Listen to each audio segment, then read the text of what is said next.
रस्त्यावरील उघड्या डिप्पी अपघाताला निमंत्रण देत असल्याचं समोर आलं आहे। याबाबत वीज वितरण कंपनीचं दुर्लक्ष होत असल्याचं बोललं जात आहे। शहरातील विविध भागातील प्रमुख रस्त्यांवर वीज वितरण कंपनीच्या वतीने डिप्पी लावण्यात आल्या आहे। मात्र सदरच्या डिप्पी उघड्याच असल्याने रस्त्यावरील वाहतूक करणाऱ्या वाहनधारकांना धोक्याची घंटा बनली आहे। बरेचदा या उघड्या डिप्पींमधून त्या भागातील वीज पुरवठा सुरळीत केला जातो। या वीज कंपनीच्या अनागोंदी कारभारामुळे मोठी घटना घडण्याची दाट शक्यता निर्माण झाली आहे। त्यामुळे वीज कंपनीने तात्काळ रस्त्यावरील डिप्पी बंद करण्याची मागणी समोर आली आहे।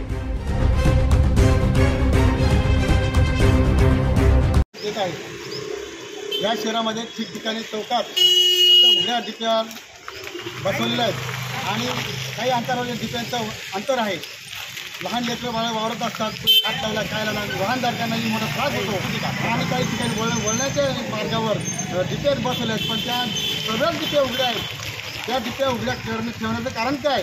महावितरण कंपनीला लाज वाटत काय? हे त्यांनी बघत नाही का? त्यांनी फक्त बिलं वाढवून प्रत्येक नागरिकांकडून पैसे वसूल करणं हेच काम आहे का महावितरण कंपनीच्या अधीक्षकांना, महावितरण कंपनीच्या कर्मचाऱ्यांना व महावितरण कर्मचारी प्रशासनाला दिसत नाही का? सर्व डिप्या शहरातल्या डिप्या उघड्यावर आहेत।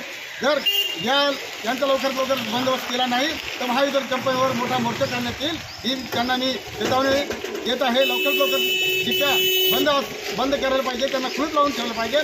दरवेळेस त्यांनी हे केलं पाहिजे।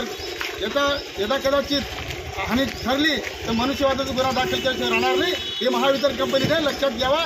जय भीम, जय महाराष्ट्र।